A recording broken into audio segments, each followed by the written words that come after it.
It's gonna take much more than promises this time. Only God can change our minds. Maybe you and I. Marriages was God's first thing He did with man and woman. He joined man and woman, bone of my bone, flesh of my flesh. The two became one, and they were to inhabit, cultivate, multiply. They were to subdue and grow these families, the first two chapters of Genesis, they don't have any commands specifically about marriage, because it was kind of an understood thing of what marriage is supposed to be like. Listen, if you just don't eat of the tree of the knowledge of good and evil, if you don't take in the world, the world and that knowledge, you'll do fine in marriage. That the world won't influence what you're doing in marriage. And when you look at today, how marriages are so influenced by just the society, because it's hard for two sinners to be joined together and live in that marriage outside of God, because of the curse that man has. Man and women, they've been cursed in their marriages. You have to realize that Genesis 3:16 is about a curse. It's about a curse that men and women are going to have with one another. That outside the Judeo-Christian marriage, if you look at society all across the world, if you don't have a Judeo-Christian style marriage, you see where man dominates the woman, where he's abusive to her, where it truly rules over her, where she's nothing but she's second class. I mean, she doesn't have any rights, so to speak. So when you look at marriages and you look at them outside the Judeo-Christian marriage, you go back to Genesis 3:16, and Genesis 3:16 is all about a curse. It's about man and woman. They ate of the tree of the knowledge of good and evil, that they ate the fruit of the world, and because of that, because they no longer follow the command of God, don't eat from this tree, eat from any fruit, eat from any plant, but don't eat from this tree. Because they didn't follow that, their eyes were open. Both their eyes were open, and they saw that they were naked, that now there was something between them, that there was something different, and they clothed themselves, they fig leaved themselves, they put something between their oneness, their ability to cohabitate as one. I'm very, let me say this, I'm very moved by the fact that Lloyd and Marge have been married 65 years. I'm very moved by that. I'm very moved by Mike and Jen. They've been married 25 years. July 24th will be their 26th year of marriage. I'm very moved by that, because I see the hand of God throughout their marriage. And then I look at my marriage, and I've been married almost 20 years now, and I see the hand of God in my marriage, of where I lived a life outside of God coming in and changing the marriage, and where that took me to. But when I look at all these things, what do I see? I see the role that men lead the marriage, and women are respectful and submissive to their husbands. So I sit here and I get consumed by that, and there's so much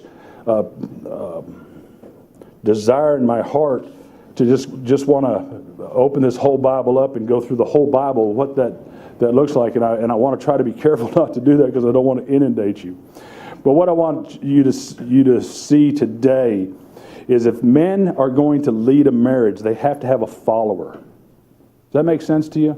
That all through Scripture, Genesis 3:16 starts out with the woman, her desire is going to be for her husband, but he will rule over her. That the woman's desire is to be not controlled by the man, or to take the leadership reins from the husband. What I see a lot in marriages that are broken is where the man is no longer leading the marriage because the wife will not follow. If you have two people that come together in marriage and they get married before it's the time. In other words, if the physical aspect is dominant in the dating period instead of the spiritual, the emotional aspect, they're getting married for the wrong reasons. In other words, they're getting married because of the physical attraction and not because of the spiritual and emotional attraction. So when you see marriages forming in the wrong way, you want to put the brakes on them and you want to say, hey, we'll stop. Understand something. You're fixed to make a commitment to somebody that you're saying, I'm going to make this lifelong commitment to somebody. And the man's going to say, I willingly will lay down my life for my wife. I will willingly be a sacrificial leader to her, that I will give of myself to her and her needs and what's best for the family. And the woman is saying, I will willingly submit to my husband. I will willingly follow who he is. I will willingly be a respectful and submissive wife to this man, because that's God's plan, and that's what makes it good. When I've talked to Marge and Lloyd many a times, and I always see that model in their relationship. When I've talked to Jen and Mike several times, I always see that model in their relationship. Jim with Carolyn, I see these models in these relationships where you see the role being played out the way God has called it to be, but you can only do that through the power of the Holy Spirit. And because you're telling women whose sin nature is to not be this way. And then the man, because of his sin nature, wants to become dominant and try to rule with an iron fist in the marriage. And you have this marriage now that's being pushed and tugged apart because we didn't begin it understanding who this person is that we're married. We didn't get to know their character. We didn't get to know who they were in the eyes of Christ. Were they a godly man? Is she a godly woman? Are these two godly people that are coming together to get married? And so when you marry people, or when you see people wanting to get married, the first thing you want to do is say, this is this person's character. Is this the character you want to marry? Not the body, not all this things for sexual reasons. Is this the person you want to marry that you're going to live the rest of your life with? I look at Lloyd and Marge again, 65 years married. Do you think that they're married today for sexual reasons? Lord, don't say yes. They're married because they're best friends.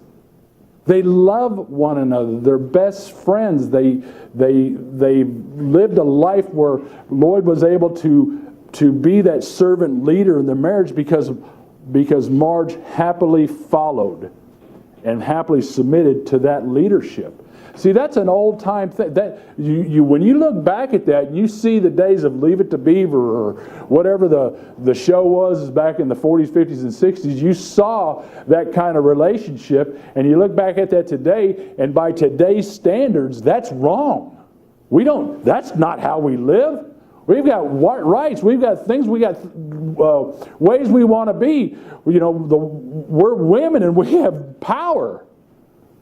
And that's not what that's not God's plan. God's plan is for you to be the neck and the husband's the head. Listen, the head can't turn, the head can't hold itself up without a neck. And that the wife is supposed to be there to support the husband so that he can be that leader in the home, so that he can be that husband, so that he can hold that marriage together through the fellowship of his wife. And I said this last week, men, if the wife is not following, you're not leading. But women, if you didn't say I do, if you didn't get married and said I do, and your I do meant that I was going to be submit to my husband, that I was going to respect and obey, that I was going to be that woman of good character that understood my position in the marriage, that's where the struggle is going to start at. That the sexual passion and all that kind of stuff will fade away. It'll go away. Because we get older, and like I said before, body parts drop. We get where we can't We're not in the marriage now just for the sexual portion of the marriage. We're in the marriage because we're best friends. We support one another. My wife is my helpmate. She takes care of the home. She takes care of the children. She does all these. She manages the household. That's her role. That's the role that she wants. That's the role that she feels comfortable with. If my wife is doing something and I want to come in and try to help her and change the way she wants it done, I'm not helping. I'm just getting in her way. And I have to realize that. I have to learn that the way my wife does something, if I want to help her in that, I got to come help her in her way, not the way I think it needs to be done. And that was a big contention in our marriage. Is, here, let me help you. No, you're doing it wrong. Let me help you and show you how it's supposed to be done. And she's like going, go away. Oh, really? I don't have to do it? Cool. Think about it. If you look at your marriage and who you are as the wife, you're called to be a submissive wife to your husband, but that call is based on a husband who's a servant leader, whose heart is turned towards God, who's leading their relationship, who's willing to die for you. Jen said in the thing, I'll happily submit to a man who will lay down his life for me, who will die for me. She happily submits to that. Women, and I do want to show of hands, does that not what you understood submission to be? Did you understand it that way? Just Michelle again.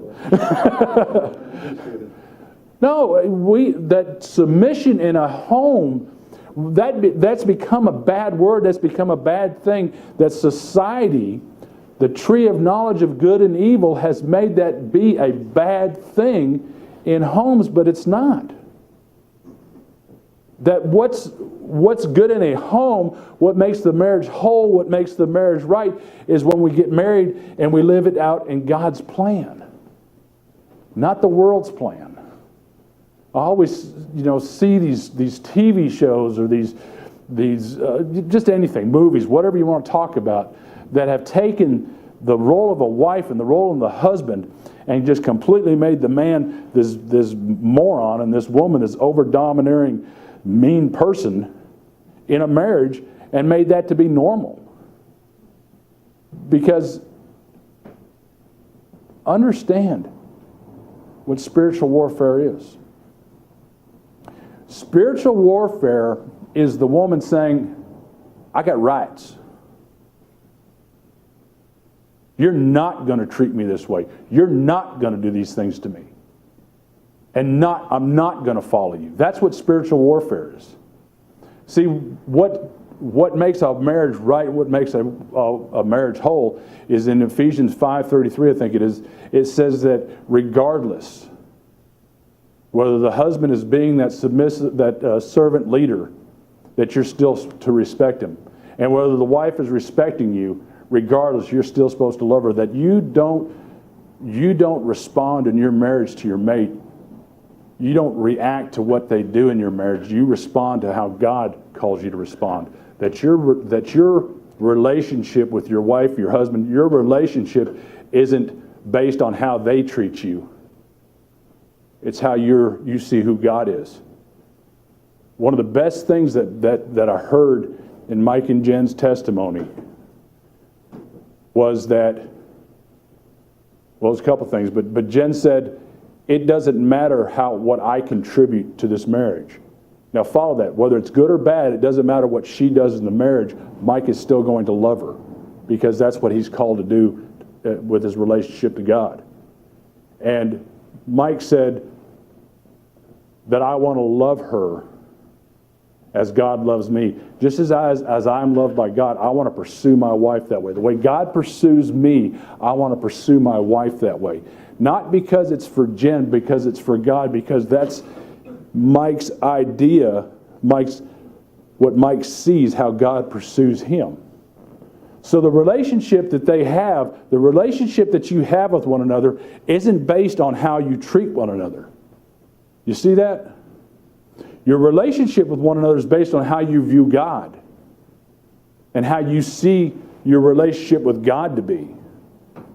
That if every time my wife got mad at me and I lashed out because she was mad at me, that would tear apart the relationship, because I'd be reacting on that spiritual warfare basis. But if I react to her in a way where I am forgiving, where I'm loving, where I don't let it affect me, then that allows God to work on her. That allows God to say to her, are you being who you're supposed to be in this marriage? Because if I'm the one that's going to tell her how I want her to be in the marriage, she's going to fight that. Does that make sense to you?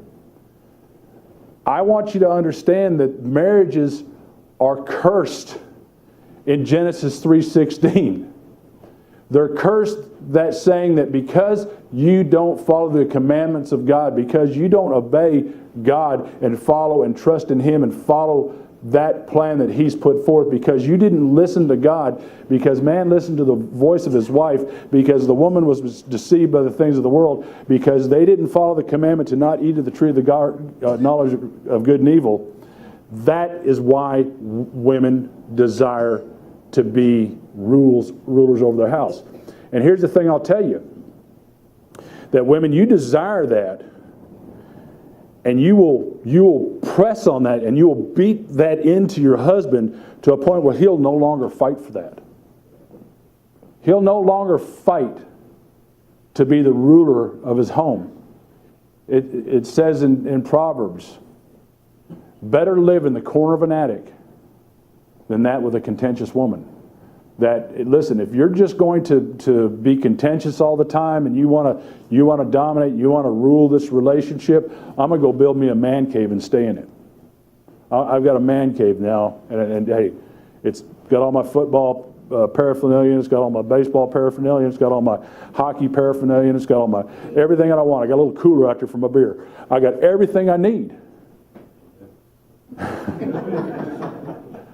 got everything I need. Because it's easier for me to live in this little corner of the attic than it is for me to put up with a woman who is always bitter and arguing and mad about something. It says, better to live in a desert than to live with a contentious woman. That if that man cave ain't far enough, I'm going to leave the house and I'm going to go live in the desert, and I'm going to be just as far away as I can from a woman who is always contentious and bitter and angry about something. I'd rather go from oasis to oasis than to be in that house with that woman. That's in Proverbs. That a woman that doesn't want to follow and submit and live under the headship and the rule that's done in Scripture, that's scriptural. Listen, you might think Genesis 3:16, Ephesians 5, 1 Peter 3, Titus 2, Colossians 3, you might think that those scriptures are, well, they're not for me. Or that's not exactly what they mean. Now, you can debate about pre-trib, mid-trib, post-trib, when's the rapture coming. You can debate about all kinds of things that are in the Word. And that's what denominations are built on. That's what religions are built on. What you can't debate is clear, concise commands. Man will rule over woman. And if he doesn't do that in the Judeo-Christian way, he will dominate and abuse women. He will become, it'll become a very, you'll look like the Muslim faith, where women stay covered up and they walk 10 paces behind their husbands and they have no rights. They can't do anything. That's what the result of Genesis 3:16 is. Do you see that? That's the result of Genesis 3:16. But God called men to be servant leaders to their wives, not rulers. The word ruler is in the curse way. That's a bad thing for men. Don't rule your wife. Be a servant leader to them. Be that person so that they can willingly submit to that. Gosh, I'm beating that up. But I want you to understand that women and men have this curse on them, that the only way that you can get out of that curse is to return to God, to return to who God is, and to return to the plan that He's given. And I can tell you, I've lived both sides of that. I've seen both sides of that. I've lived both sides of it. I can tell you, God's way is a whole lot better than my way. A whole lot better than my way. So I'm going to say a couple things here, and please don't, well, Steve's not here, so he can't amen. he can't poke on Michelle. Listen, when you, ladies, when you say I do to your husband, I want you to understand that you've accepted the character of who he is. You've accepted what he's shown you in that relationship. You've said, I want to willingly submit to that man. I want to willingly respect and obey his leadership. That means you're going to do it privately, you're going to respect him, and publicly you're going to respect him. There's nothing worse to see, and I've seen it many times, a woman that doesn't respect her husband. It's the most, I look at that and I weep. You know, where the man is doing something that is, he thinks he's helping out, and she just bites his head off and says, what are you doing? I don't need you doing that, blah, blah, blah. And just in a very disrespectful tone speaks to her husband. And then, the husband, I guess he's got two choices. He can tuck tail and run, or he can stand there and argue with her. But the problem is he shouldn't have to do either, because that shouldn't be the case. My wife, I'm sitting here trying to think. I don't think my wife has ever disrespected me privately or publicly. I really can't think of a time. I'm blessed. I have been overly blessed with a wife that doesn't disrespect her husband. And as mean as I've been, as much as I've probably deserved it, she hasn't done it. I'm thankful for that, because that right there makes a woman very undesirable when she disrespects her husband.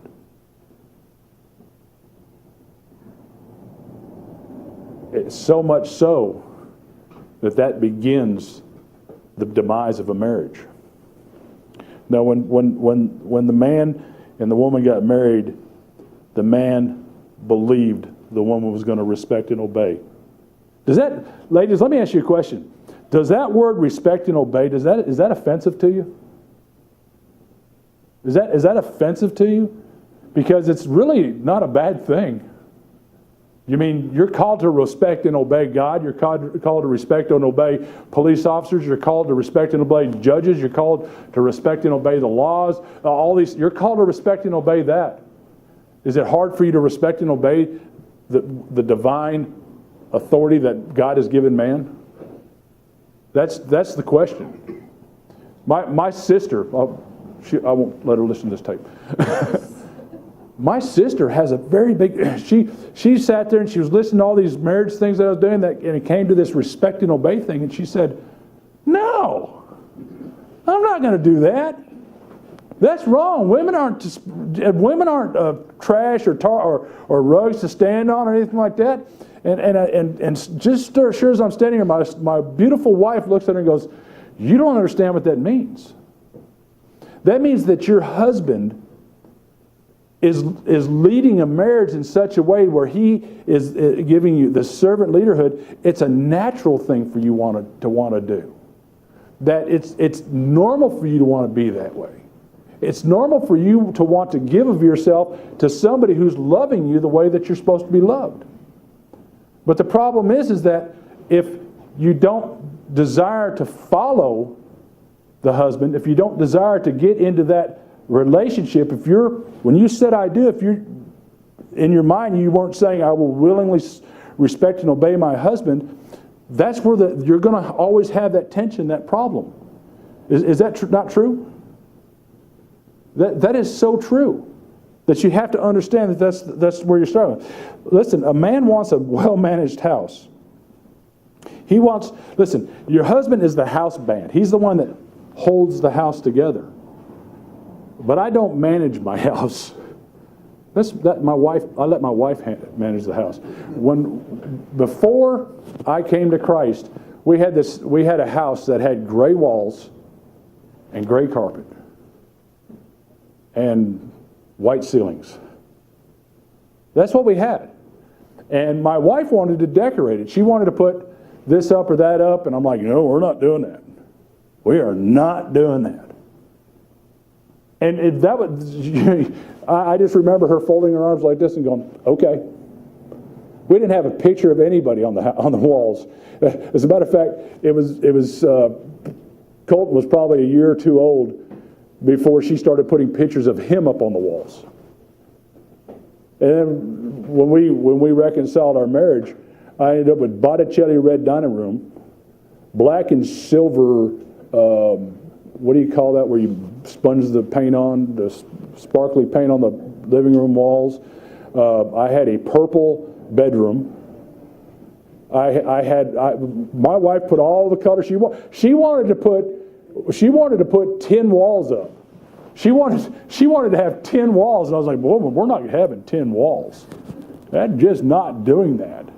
That's what she wanted. But when she left me, and I was sitting alone in that gray house with no pictures on the wall, and I'm looking around going, boy, I'd rather much have purple walls with pink polka dots with her in my house than these gray, dingy walls without her in my house. I wanted her to come back and manage and be free to design and do the things that she wanted to do in the house. Because it's her home. That's what gives her happiness. That's what gives her joy. That's what gives her the desire. But women, you have to want to manage the house that way. You can't advocate that to something else, to somebody else. You should put your touch and your flair on that house because it's you. It's what makes the house a home. No, I want to know that my children are taken care of. I don't want to see my sons looking in the cabinet going, Dad, there's nothing here to eat. Dad, we got ramen noodles.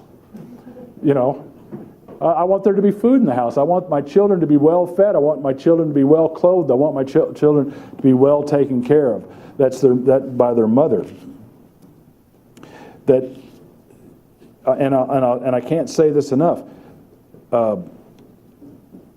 Women understand that the man will not fight you for the leadership of the marriage. And you have to understand, men, that if you think that your wife managing that home is advocating your leadership to them, it's not. It's not the same thing. It's not the same thing at all. One of my favorite ones is the men want you to be the crown on their head. They want you to be their crown jewel. They want you to, that when you're going out in public or when you're doing these things, that they're wearing this crown. They have you hung on their arm, and they're so happy about it. They want to show you off, that you're their crown jewel. That they married over their head. Mike said it. I married over my head. You did. Men, and I say this all the time, I can't go up to Michelle and say, Michelle, by gosh, you ugly cow, you married this nice looking guy. I can't say that to Michelle. She's like, what'd you just say? But I go to Steve and say, Mike, or Steve, you big ugly stud, look at that beautiful thing you wear. He said, yes, I did. I sure did. I married her. I married way up over my head. Mike can say to you, I can say to anybody in here, I can tell any man in here, you big ugly looking dog, look what you know, how'd you get a hold of that wife? And they're like, yeah, I sure am. There was a time in my marriage where I didn't believe that. I was like, man, I'm all this in a cup of tea. I let her marry me. No, I see my wife as my crown jewel, my crown. That I'm very, very proud of her. That I take her. Anyway, my wife has such great character. Her character, she saves me. People love her because she has such a kindness and a genuine character about her that's loving and giving to just about anybody. And that I married that, and I enjoy that. That's my crown. I don't mind having that with me. And if anybody wants to tell me I married way over my head, I absolutely did. Didn't I, KD? I married so far over my head, it's amazing.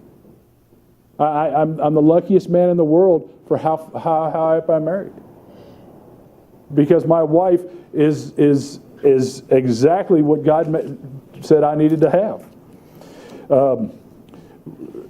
Listen, I touched on this before, but women, it's so important to have good character. I don't care how beautiful of a woman is. You could be you could be Miss Universe. And if you're not a woman of character, who cares? You're nothing but a photograph in a magazine. It doesn't matter how pretty a woman is, if she doesn't have the character to match that beauty. That's what's important. That if you, there's a lot of times where you just want to tell a woman, hey, don't speak. Don't say a word, just stand there and look pretty. Because they're so toxic in their thoughts and how they see things and what they feel. They're just women of bad character, and no man wants to be married to that. I can tell you this, I've seen more people getting married for the purposes of looks and money and worldly things, and these marriages all end up in the dumpster. I mean, let's just stop for a second. Look at Hollywood. Let's just look at Hollywood. I mean, you know, how many times was what's her name married? What's that lady's name? Elizabeth Taylor. How'd you know? Well, she married like 10 times or something. She's married 10 times.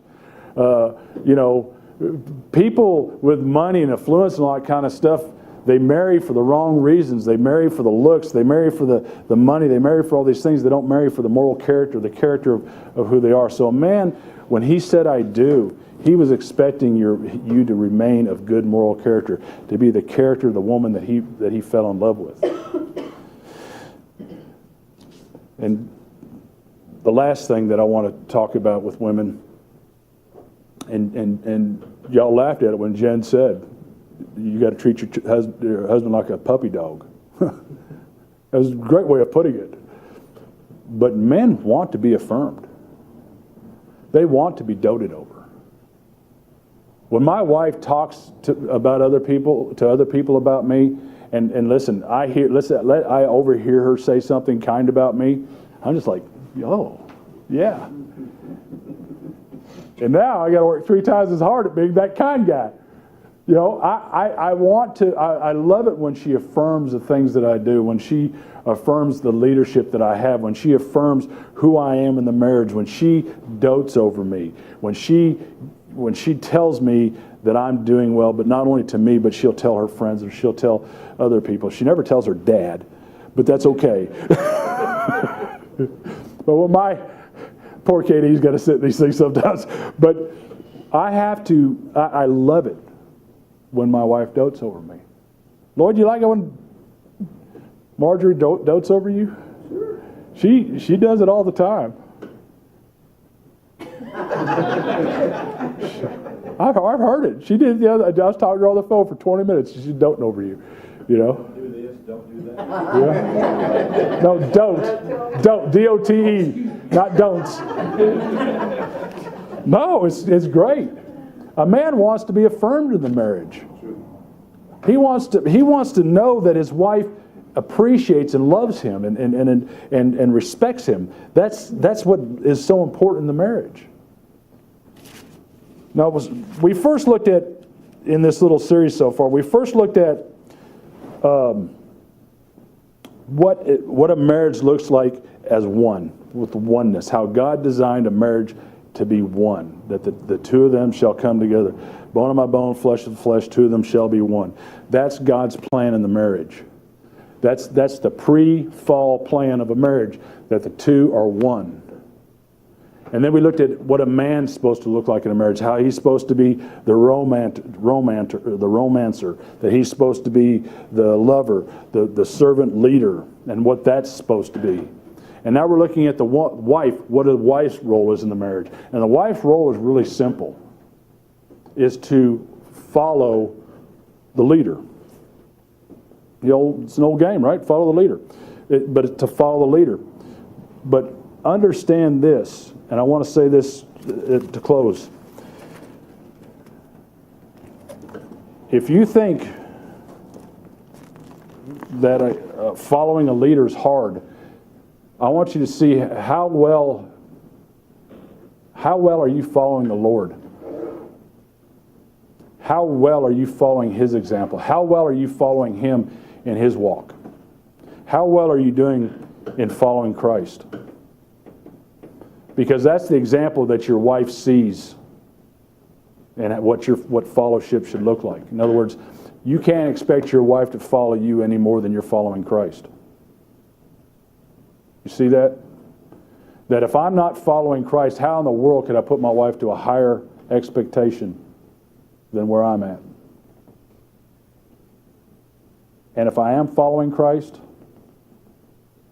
then whether or not my wife is following me doesn't determine how I love her. See, God's pretty smart. He's got a lot of wisdom. He knows what He's doing. Because what He said was, the two of you shall become one. The two of you shall become one. That you shall be one flesh. You should be naked and unashamed. That's the way your marriage should be. But because of the tree of knowledge of good and evil, because of the world, because of how the world is going to influence your marriage, here's some rules. Wife, you're not going to want to be ruled by the husband. Your desire is for him, is to rule over him. That's going to be your desire, but he will rule over you. Because that's the order, that's the divine order. That can't change. And men, you have to live a life. Listen, you can live your life and try to rule your marriage, but it ain't going to last. It ain't going to go very far. You're going to create you're going to create a woman that is beat down, broken, and just. I say that because I did that to my wife, and I feel every time I think about it, I get disgusted with myself. But you're going to create a woman that has no joy, life, or desire in herself. So you lead that life as a servant leader to her. And let me show you what that looks like. Here's my son. Here's Jesus Christ, who came to show you the way. And Jesus came and died on this cross as a servant leader to me, to you, that's how I'm to love my wife.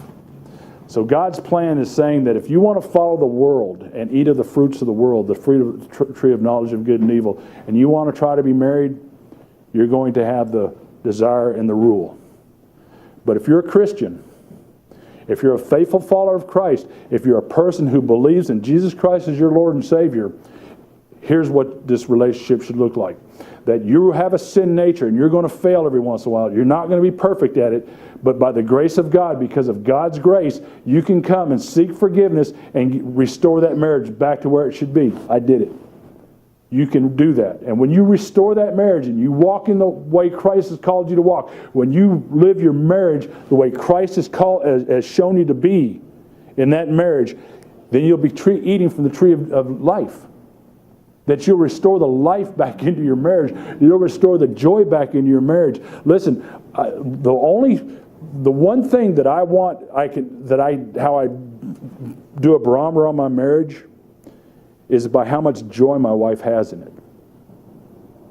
When my wife is not full of joy, I got to do a check on me. Okay, what can I do? What did I do, or what has happened that I need to change to bring back her joy or to put joy back into something? See, men, that's how attentive God wants you to be in that marriage. Because what does it say when mama ain't happy?